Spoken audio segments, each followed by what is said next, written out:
All right, everybody, welcome back to another episode of In Liberty and Health. And today we're going to be talking about the anti-imperialist coalitions, amongst many other things. I'm looking forward to this conversation. I've had one of her cohorts from the Revolutionary Blackout Network on a couple months ago, and it was a really, really cool conversation. I've enjoyed interacting with her and her other cohorts over there a lot, quite a bit. We definitely don't agree on a few things, but I've found over the time that I've been doing this podcast that it just so happens to be more of the left wing people that are solid on all things anti war, which is kind of frustrating coming from a more right wing background. But we'll get into that, I'm sure. So make sure you hit all the links below where you can find my guest, what she's got going on, all that good stuff. And tigerfitness.com through the link below for all my supplements. And Fox and Sons Coffee, use code Kyle at checkout to let Steven know that I sent you to get some wonderful coffee. And without further ado, let's get into it.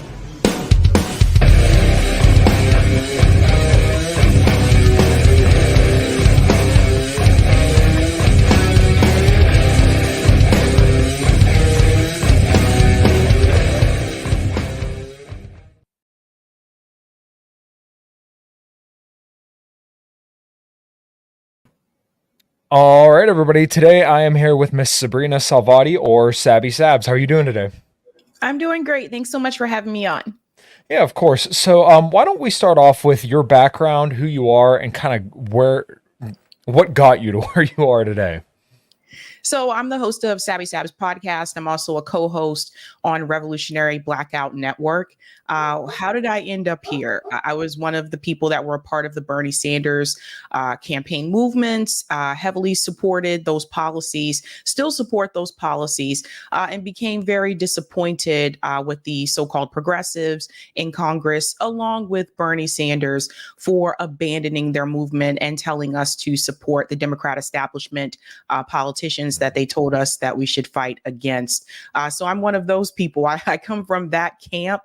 And I think it was after Force the Vote, or what was not Force the Vote, from the squad members, that I decided to start Sabby Sabs podcast. And in the beginning, I actually created videos for Facebook.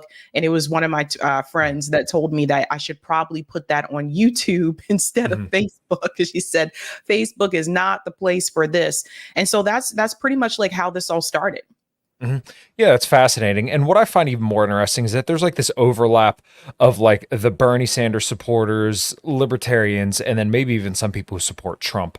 Although obviously we can kind of delineate quite a bit between all those groups. But like there was the kind of, middle finger to the establishment with all these groups.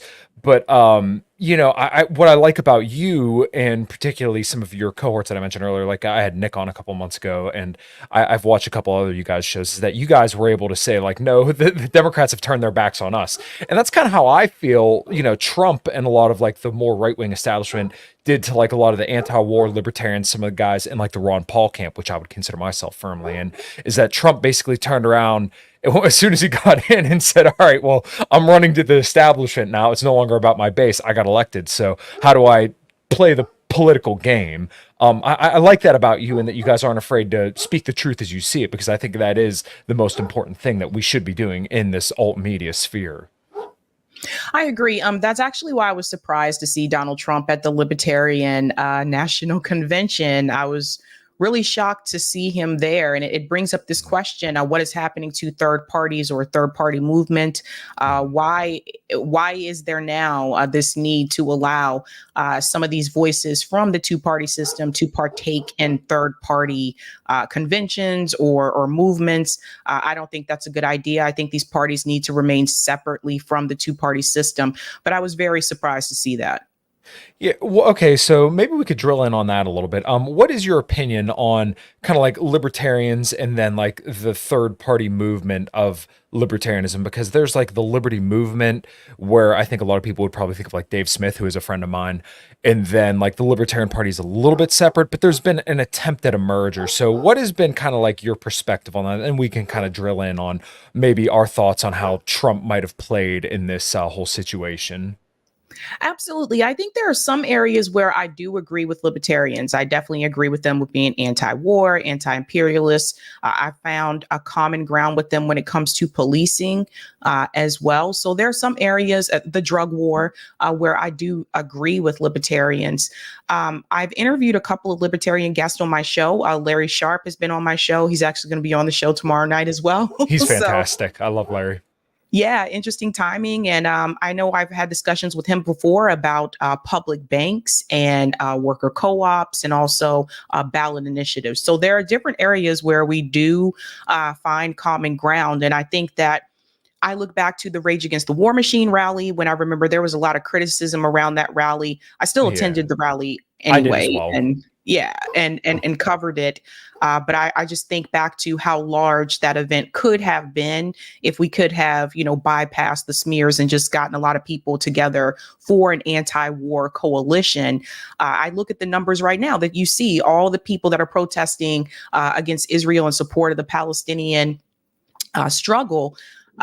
Thousands and hundreds of thousands of people out in the street, a global movement. And I just think of what that could have been or still could be with an anti war movement today.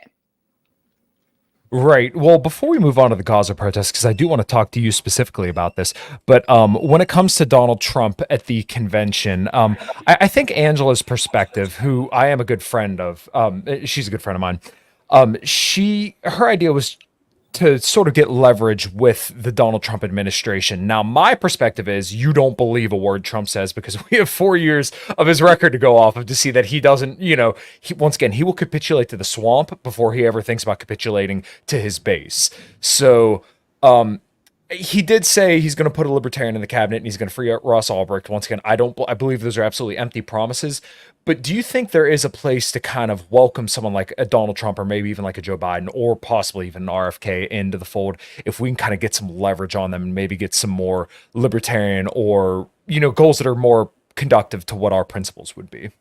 Not in a third party movement. I Sure. wouldn't tell Jill Stein that she should welcome Joe Biden to be a part of her coalition, right? So he's still a Sure. part of that Democrat machine. Donald Trump is still a Mhm. part of that Republican Party machine. So I think that's where the defining line is for me. I think that if Donald Trump truly wants to criticize the establishment and really wants to take on corruption, why is he still a part of the two-party system, right? I would argue that if Donald Trump were to leave the Republican Party and said, that's it, I'm running with the Libertarian Party, I think he would still be just as popular because he already has an established base.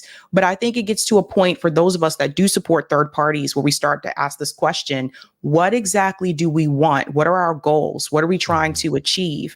I know I learned from the progressive movement that the answer was not to try to do it through the Democratic Party or to Mhm. try to move Joe Biden left, as people refer to that as. Yeah. Obviously, that did not work because he's still a part of that machine. And the question that I had watching that convention, I know Donald Trump said that he would pardon Ross. I did not hear anything about Julian Assange. And Julian Right. Assange's brother was right there in the audience. So I have to ask those questions like, what about Julian Assange? Mhm. Yeah, I think that's a totally fair question, and it's kind of funny because conveniently, a lot of people do forget that it was under Donald Trump and Mike Pompeo that they plotted to assassinate Julian Assange, and I'm pretty sure he did say at one point that he would consider pardoning him or something like that. That might be secondhand knowledge that I heard that from, but um, Trump has this amazing ability. I've heard Abby Martin call him Teflon Don, and that sounds about right because nothing ever seems to be able to stick with him, and nobody ever seems to recall all the things that he was bad on. Like people still look at him as like an anti-establishment candidate. It's like this dude was president for 4 years, hired John Bolton, Mike Pompeo, attempted a coup in Venezuela, killed more people via drone strikes than any other president in history. But we're still supposed to believe that he's the most anti-war and anti-establishment candidate ever. It boggles my mind, and people just don't seem to grapple with that. Well, Anya Parampil, she actually just published a book about the coup in Venezuela. And so I would like to Okay. see her appear on more shows so she can talk about that. I think she was just recently on George Galloway's show Mhm. because I have heard this from people where they're calling Trump anti war and they're forgetting about these Yes, things that happened under Trump's correct. administration. Now, I will say he did not create any new wars. I do agree with that. But Yeah. he still participated in coups and there was also drone strikes, and people forget that he also gave money to Ukraine, not as much Mhm. as under Joe Biden, but Right. he's also participated in those things as well. When we get to the Israel issue, remember he was the one that moved the capital, so that Mhm. was a defining moment when we look at the conflict between Israelis and Palestinians in the Middle East as well. Mm. So I've asked a few people this, and I'd love your opinion on it as well.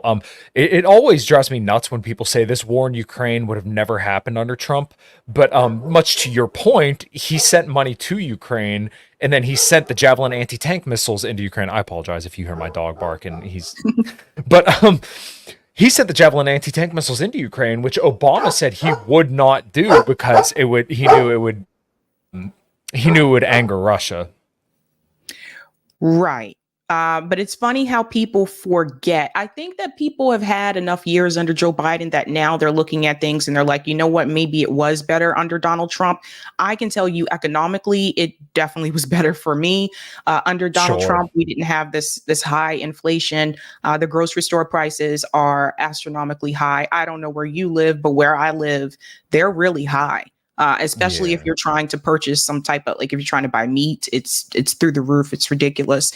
So there are those concerns. And I think the number one issue on most voters' minds is the economy. So I think that people are kind of looking back to, how was my wallet? How was my bank account under Donald Trump versus Mhm. under Joe Biden? And I think that's why some people are, if you're solely focused on the economy, it may be easy for you to forget some of those things that happened when we talk about war under Trump's administration.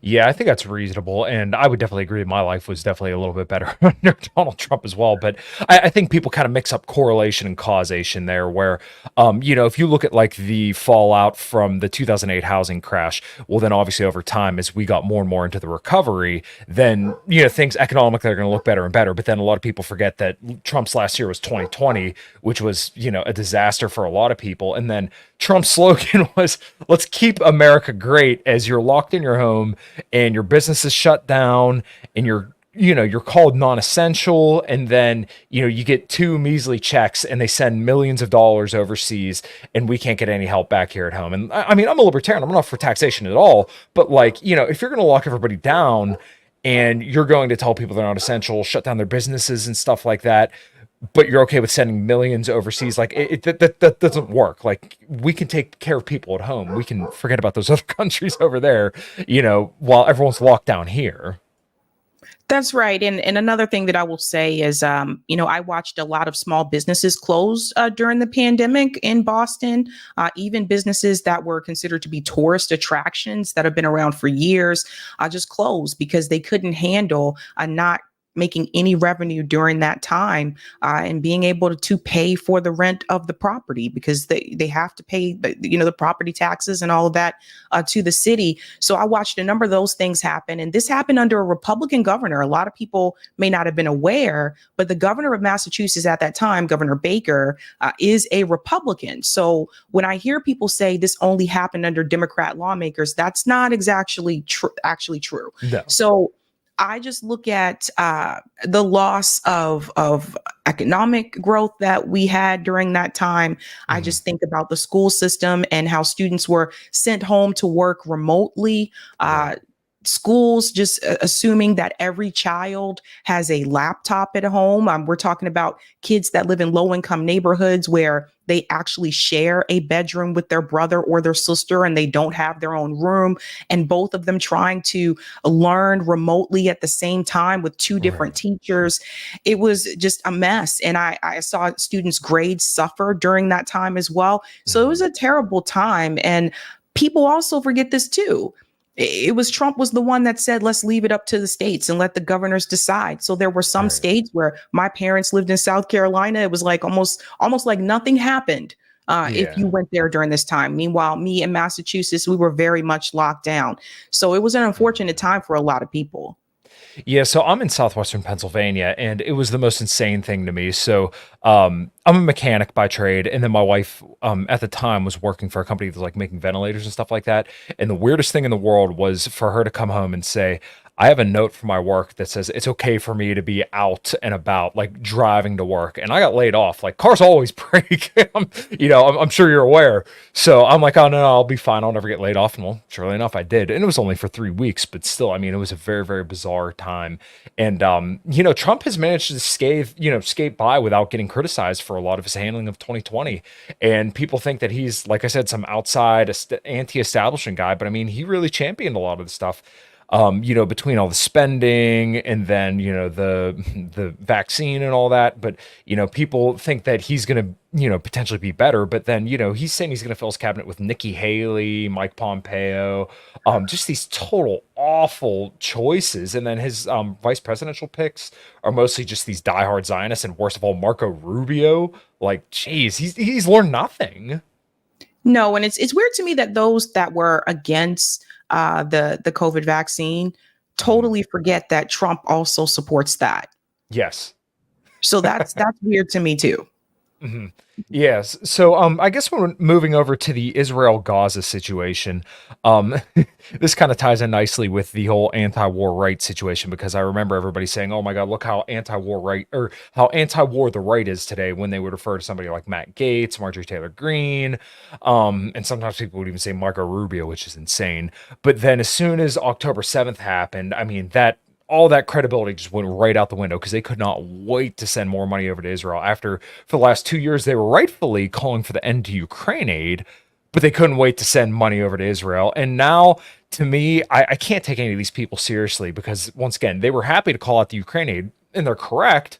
But then they want to send all this aid to Israel. And then they'll occasionally say, "Oh, well, we're sending money to Gaza." It's like, you realize that's like a drop in the bucket compared to the money that we send to Israel. The defense that they often give, and I think Vivek Ramaswamy has given this as well, is that Israel is important because of U.S. interests. But no, it's totally hypocritical. Either you're anti-war, you're not anti-war. It shouldn't matter what the country is. That's still foreign aid that the U.S. government is giving foreign aid, right? So the U.S. government gives $3.8 billion a year to Israel. Why isn't that money being invested here? In Israel, everyone has health care. Everyone doesn't have health care in the United States. In Israel, college is free. College isn't free in the United States. So there has been an awful lot of money that has been sent to the state of Israel to make sure that people there are safe and made whole. But that has not happened here in the United States for the American people. And to me, that is a problem. You should always take care of home base.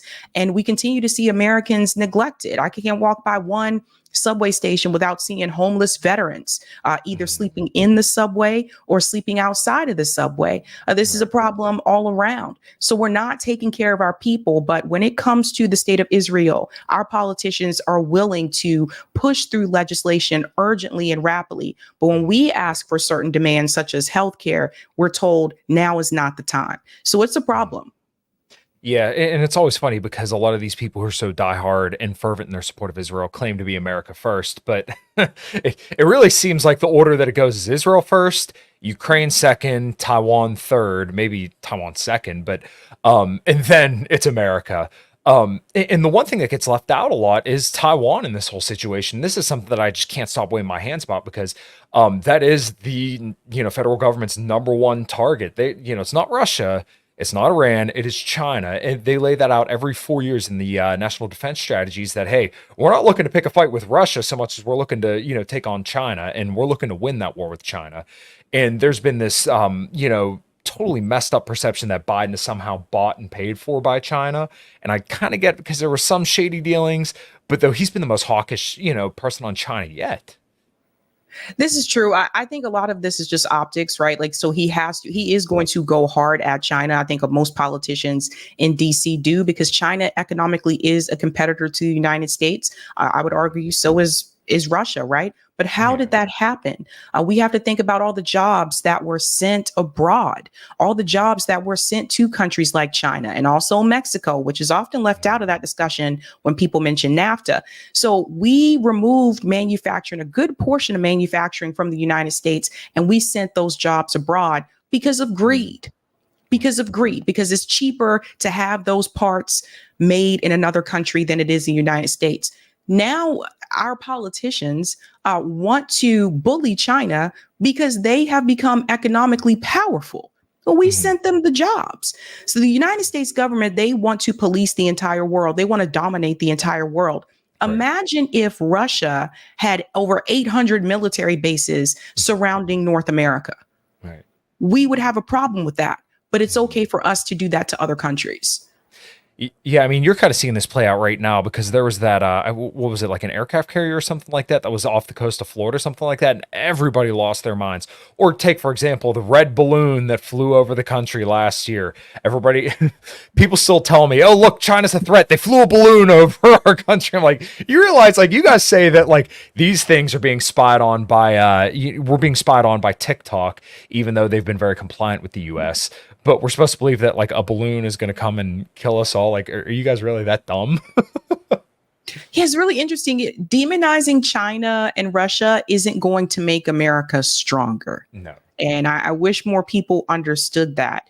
We should focus more on our country. We should focus more on building up manufacturing again in this Yeah. country, having more things made in the United States. And that's what we should be focusing on. But no, they're focused on the competitors. They're focused on China. They're focused on Russia, and it's a problem. If you want to talk about the homeless population, there is something that you go to China, they don't really have a homeless population. They've almost eradicated homelessness. Why do we have so many homeless people here? Why haven't we done that? So these are things that to think about. Our government has a lot of money that they use to spend towards defense. Our defense budget is over $860 billion. You can reduce the defense budget and you can spend that money into building up programs or building up communities in this country or building up our infrastructure, which is incredibly falling apart. Yeah, I agree. Funny enough, when you come into the town that I live in, it says America's first worker-owned town, and obviously being from near Pittsburgh, there's steel mills everywhere, and it's kind of sad to see because as a musician as well, I get to drive past tons of different places and see tons of different towns, and it's kind of heartbreaking to think that like, oh, this used to be filled with people who would feed their families from working an honest job, getting calluses on their hands, the average Joe, the average American dream was fulfilled by these factories. And then essentially, the American government put their boot on the neck of the average person. And then these companies, said, all right, well, screw it. We're going to go overseas. And instead of incentivizing companies and people to stay here in America, they once again chased them all off. This is incredibly true and similar here in Massachusetts. There are mill towns here, old mill towns in Massachusetts. Most people that visit the state would not know that because they don't venture out to those areas. Most Mhm. people come to visit the Boston area. But if Sure. you visit the middle part of portion of Massachusetts and western Massachusetts, there are quite a few of the old mill towns that are just neglected and left behind. And it's really sad. You wouldn't think this is the United States, but it is, and it does exist. And those communities were just abandoned. Nobody has tried to rebuild them, as far as from what I can see, regardless of what politicians have been put into power. But you can just see the memories of how once upon a time these towns actually did thrive and people had jobs at those factories. And now you see these towns are just abandoned and somewhat deserted in some parts, and people live in poverty in those areas. Yeah, it's kind of sad because the area that I come from, I mean, I'll be the fourth generation automotive mechanic in my family. And my grandfather and my great uncle used to own gas stations, but now you never see that anymore. I mean, it's mostly like big gas stations that are around here. I'm sure you're probably aware of, way back in the day, you used to drive up over a rope or something like that, a bell would ring, someone would come out, check your oil, check your tire pressures, fill up your car with gas. And now there's like one gas station near me that does that. And I think it's been the same guy that's owned it for, probably 40, 50 years or something like that. But I mean, just stuff like that doesn't happen anymore. No, it doesn't. Corporations have kind of come in and they've found a way to take over that industry. But it's true. I said the same thing as well about the drive-in theaters. There's a Mhm. drive-in theater that we go to here in Massachusetts. It's not near the Boston area, so it's kind of a ways out that you have to go to. And it used to be a little bit more laid back, like you bring your own food, and it was pretty cheap. You could see a double feature. That now also too has been corporatized, so it has been bought out, and it's more expensive to do that now. But what happened to all those drive-in theaters that once existed in the United States? Why have they all been abandoned? I mean, what happened to a lot of the small mom and pop businesses? And it's just this is something I have been warning people about is this influx of developers that are entering the cities and also some of the rural towns as well. And they are buying up these buildings, whether it's apartment buildings, Mhm. whether it's commercial property, and they are turning it into more corporatized businesses, or they're turning it into luxury condos. And sometimes the mom and pop store, they don't really have a choice to stay because investors have come in and they bought up the property right next door to them. So that increased the rent for their store. So now they Mhm. can't afford to stay there either. So they have no choice but to just sell it out to another developer. Yeah, it's really sad. So, one thing that I was kind of reminded of while you were talking there was my father owns his own automotive business, and he showed me the credit card statements where just like, hey, for this transaction, it costs you 30, 40 bucks. This next one 50, this next one 13. I mean, it is insane the amount of money that credit card companies and everyone kind of charges them. And then he told me at one point that he called the credit card companies, asked about some of these charges. Like, oh, we'll waive all these. Just make sure you charge a shop fee or something like that. So that way you cover some of these things. But okay, so now you extrapolate that. My dad's a little, him and one employee, work on cars there in this small town here in Pennsylvania. But then, the big dealerships and then the corporations, like, what is it? NTB or whoever, Pennzoil, they can afford those. But though, someone like my dad, he still makes money, but at the same time, you just keep getting pounded with these charges and, interest rates are artificially low. So that way you can't really save any money. It crushes people like that. And I'm looking at that situation. I'm like, well, hell, for me, I'm probably not going to be able to take over that business if I would want to. That's going to be gone. And I mean, I've had, there have been people that have been with my family for 3 generations that would come up to me and say, I saw your grandfather, I saw your dad grow up, and now I'm seeing you grow up. And, unfortunately, the doors are probably going to have to shut because, it's just not realistic for, like you said, mom and pop businesses anymore. It's a reality too, and this is why some small businesses in Massachusetts are cash only. It can be Yes. annoying if you come here as a tourist because, especially if you're coming from a place where they don't usually have that, it Right. can be annoying if you go to even some of the tourist spots like Mike's Pastries for the longest time was cash only, and it is in a tourist area, and it can annoy some people. But I understand why they have it is because they don't want to have to pay all the fees to the credit card companies just to allow people to be able to use their credit card. But it is a reality for people that own those small businesses. Yeah, yeah, it's really sad. So one thing I wanted to hit on as well, to go back to the Israel-Gaza situation.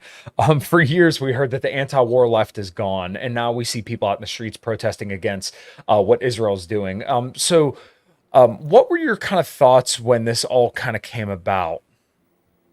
I was not surprised. I actually started talking about this almost 3 years ago now when I learned about what was happening to the Palestinian people. We actually had a panel interview with the Palestinian Network over at Revolutionary Blackout Network almost 2 years ago, where they explained a lot of things to us. They were actually the ones that made me realize that a two-state solution could not work, and here is why. So I Okay. used to believe that too. I used to believe two-state solution is the right way to go.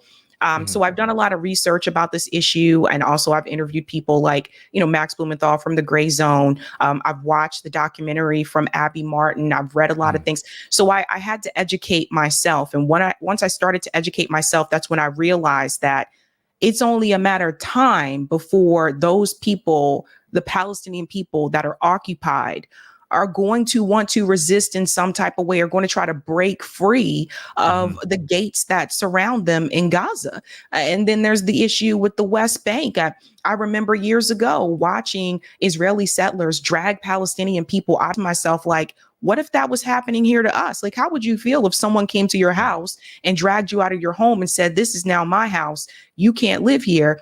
simply because you're Palestinian and this land now belongs to us. So it was very clear to me 3 years ago that the goal was to ethnically cleanse the land. Hmm.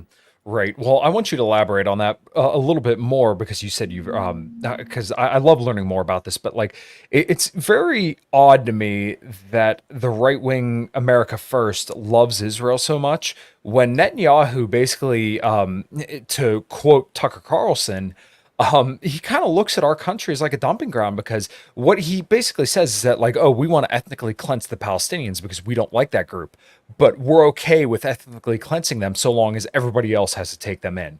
And not that I have a problem with necessarily Palestinian people, but it's the perspective of we don't think these people are worth our time or allowed to stay in their homes, so therefore we're going to ethnically cleanse them, and we think that your country is lesser than ours, so we're going to send them over there. It's just a very disrespectful attitude, but they can't wait to send their money to Israel. It's so bizarre to me that like the Israeli government essentially looks at our government as like a dumping ground and is kind of like, a cash cow. They have no respect for us. Well, the big problem comes back to the money. The Israeli lobby owns Congress, right? Hmm. So this is something that JFK actually tried to stop before he was killed. Imagine that. JFK apparently was not fond of the fact that Israel was developing weapons and spoke out against that. He was supposed to actually tour the facility that they were building in Israel before he was killed. So there have been documents that have been released by journalist Rick Sterling through Mint Press News, where he's actually posted the physical documents of the communication between JFK and Israel's government at that point in time, that he did not approve of what they were trying to do. And his biggest concern is that they would push the Palestinian people out, which is exactly what we see, what ended up happening. So there's that piece to it as well. The one person that was vocal about that and wanted to prevent it also wanted to prevent AIPAC from being able to have the power that it has. During that time, it went under a different name, but JFK saw AIPAC as a foreign agent and wanted it to register as a foreign agent.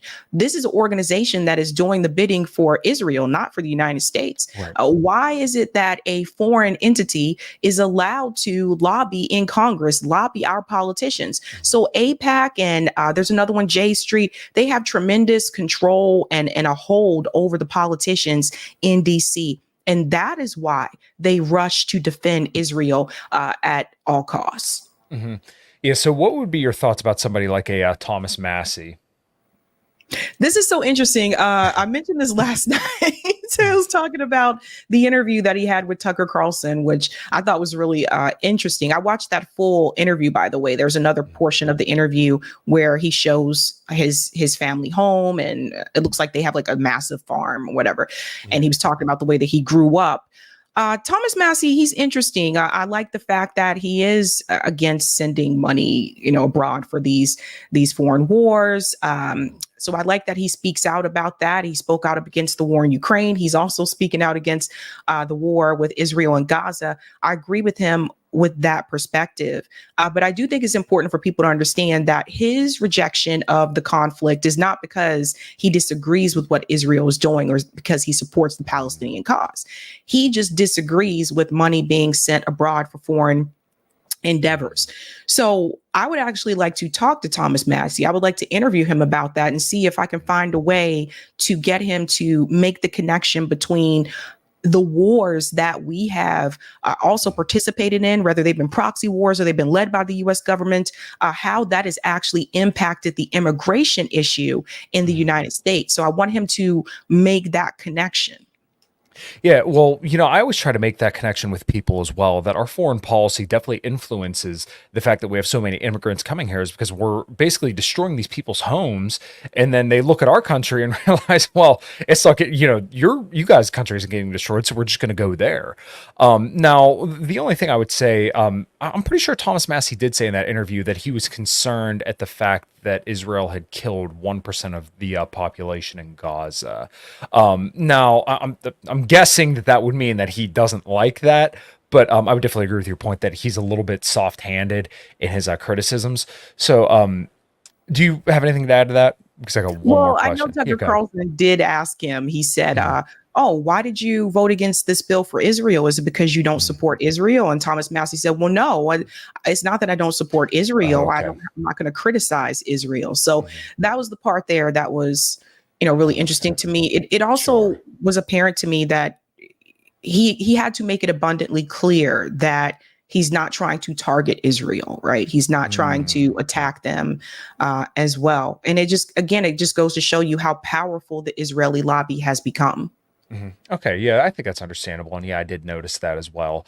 Um, One thing that I've found very, very frustrating when talking to the pro-Israeli side is that they'll say, when you bring up the death count in Gaza, they'll say, "Oh, well, those are Hamas numbers," but then they'll ignore the fact that the IDF uses those numbers and says, "Hey, those are true." And then not only that, over the last, what is it, decade, um, those numbers have actually been consistently shown to be an undercount. What are your thoughts on that, and how do you engage with that argument? Right. So this is a part of the Zionist propaganda. There's a number of talking points that they use to make you think that anything that comes from Hamas, you should discredit because it's Hamas. Right. Mhm. So that's how they deny the numbers. Another talking point that they use is that Israel has a right to defend itself, but apparently Gaza does not. So people have Right. to remember Gaza does not have a military. Right. So Mhm. Hamas, we refer to them over at RBN as resist. They were a form of resistance that was built, right? And it was funded by Netanyahu, but you'll never hear like Zionist argument uh, tell you that information that Right. Netanyahu funded them as a sort of opposition. So there's Mhm. that. So they have a number of talking points that they use. Israel has a right to exist, but apparently Gaza doesn't. Mhm. Apparently, the West Bank doesn't, at least for the Palestinian people. They don't want to really go into the history, but when they're forced to go into the history, they say, well, they denied the right to have their own state, which actually isn't 100% true. What they fail to mention to people, and this is on purpose, is that there have also been a number of times where Israel rejected a Palestinian state. Netanyahu was on record saying this for decades that he did not want the Palestinian people to have Mhm. their own state. There was also the Arabic agreement in 2002, I believe, where Israel was the one that the Arab Peace Initiative, Israel was the one that actually rejected the agreement, not Hamas. So there are a number of things that they leave out, and that is intentional. They try to tell you that this is not about ethnic cleansing. This is about keeping Israel safe. But a lot of people are not mentioning the fact that this was reported by multiple outlets that Israel actually sterilized Ethiopian Jews. So these were Mm. people who were Jewish, Ethiopian Jewish women against their will to Wow. stop them from reproducing in Mhm. Israel. So there are a number of things that you can point to that they purposely leave out. But again, the idea is to demonize the Palestinian people at all costs. And I think that a lot of Americans have been, particularly after September 11, were convinced that you should be afraid of Islam, you should be afraid of Muslim people, Mhm. and obviously that is not true, right? There are extremists in every religion, but a lot of people fell for that after Mhm. 9/11, and people also leave out that Palestinians have different religions. There are Right. Palestinians that are Muslim, that are Jewish, that are Christian. So I think it's really unfortunate the way that they have demonized that group of people. Yeah, absolutely. It's really interesting because you just kind of gave me another little nugget of information that I didn't know. I've thrown this theory out here, and I'm curious your thoughts on it. When it comes to the stuff with Israel and the propaganda about China, it's very interesting that almost everything that you hear our government accuse China of doing, either our government or Israel is actually guilty of doing. So I'm sure you heard about the Uyghur genocide, which had absolutely no evidence. And, Max Blumenthal did a wonderful debunking on that. And they claim that there were forced sterilizations. Well, now you just brought up the forced sterilizations. Once again, alleged genocide while Israel's actually genociding the Palestinians. The Chinese Chinese infiltration into our tech sector, but it's actually Israeli infiltration into our tech sector. China spying on us, but then, there's the Mossad wiretapping the White House during, I think it was phone sex with Bill Clinton or something like that. So just like the more and more stuff I hear, it's like, wow, it really seems like there's almost a concerted effort through some kind of entity, through APAC or our government to, blame everything on China, but then it's actually our government and the Israeli government that are guilty of all the things that they're accusing China of doing. Right. Every accusation is a confession. And Yes. it's sad what Israel has become. I personally do not believe there should be a religious state, period. I Hmm. support separation of church and state. We have here in this country. And this is part of the reason, because Israel was able to use the religion as an excuse to remove the Palestinian people. So we have to make sure we separate Judaism and Zionism. Israel is not doing that. They have, blended the two together. Right. And I think it's a dangerous thing. It's really like Zionism is very dangerous. And I guess I don't want to say scary, but it is concerning Mhm. that Zionism has become so powerful that there are multiple networks, whether it's in the United States or abroad, that are able to, put out these smear campaigns against people, getting journalists fired, getting students, doxxed, and it just the way the inner workings of it all. It's very concerning. Yeah, I agree. And it's like you said, it's concerning because now what happens is, and I see this a lot more in my sphere, because I think some people get a little too far down what we would call the JQ rabbit hole, which I think is kind of disgusting when everybody starts saying, "Oh, well, this is all Jewish people that are doing this." But it's an awful smear, because like there are plenty of Jewish people that are against what the state of Israel is doing. In fact, I think there's that a Jewish Voice for Peace, and they're a very, very big organization that's against what they're doing to the Palestinians. So I get really frustrated when you see people do stuff like that, because people like you and I that are rightfully calling for the end to what's going on in Gaza, when people see somebody with a Nick Fuentes profile picture pointing to somebody and saying they're Jewish because they don't say that it's all Jews that are guilty for this, then we look awful by association. So it just drives me nuts when people kind of mix the two together, because they should be separate, because there are just regular Jewish people that may not be religious or aren't hardcore Zionists that disagree with what's going on there. But then when you just say, oh, it's all Jews that are guilty for this, then once again it's just an ugly smear. That is true. And a lot of the protesters are Jewish. Same thing with the encampments that were at the universities. A lot of the protesters at the campuses were also Jewish. But see, this is the thing. Like, they do want you to see it as one. And that's Right. why, because if you do see Zionism and Judaism as activities like trying to change the definition of what it means to be anti-Semitic and putting legislation forward for that in Congress, right? So it's easier for them to do that. And now we see all these people, Candace Owens being fired because she said Christ is king, or because she questioned the state of Israel, or she wasn't pro-Israel. This is very dangerous. And it's borderline McCarthyism Yeah. smears. It feels like, there's like this witch hunt after people who don't support or approve of Zionism. And that is a dangerous concept. Yeah, and you would think that under the Biden, regime, if you will, that Republican governors would be doing a lot more to kind of embolden their base and get them to support them. But instead, it's been Republicans left and right authoring all these anti-BDS laws, pro-Israeli speech laws, where if you criticize the state of Israel, like Kristi Noem passed that law, if you question the Holocaust, and I'm not saying you should or shouldn't, but even if you just question it or question the way that the Israeli government operates, you get fined in South Dakota. So, what happened to the First Amendment? I thought the Republicans were supposed to be the guys that were champions of free speech. And it's a good point that you brought that up. It's something I want to mention to people. What you see happening right now with the power of the Israeli lobby, this hold that they now have captured over free speech, that is threatening. And if you care about censorship, if you care about free speech, that should be concerning to you. I have never seen any other organization be this powerful that they can literally have Congress rushing through legislation to try to change the definition of words. I've never seen them move this fast for any other group. So it is concerning. And I'm glad that Thomas Massie voted against that. I was like, no, we're not doing this, because it just, where does this lead us? Right. Yeah, I mean, it's disturbing because it's already on the books in 38 states, and I didn't know this until a few months ago. I know Abby Martin fought that lawsuit down in Georgia, but I mean, it's I don't want to say 1984, but I mean, like, very disturbing to think that, like, if you just question a foreign government, like, imagine if China had those laws here, people would rightfully lose their minds, but because it's Israel, can't touch it. That's right. It's very true. And another thing I want to mention to people is that Palestinians are Semites.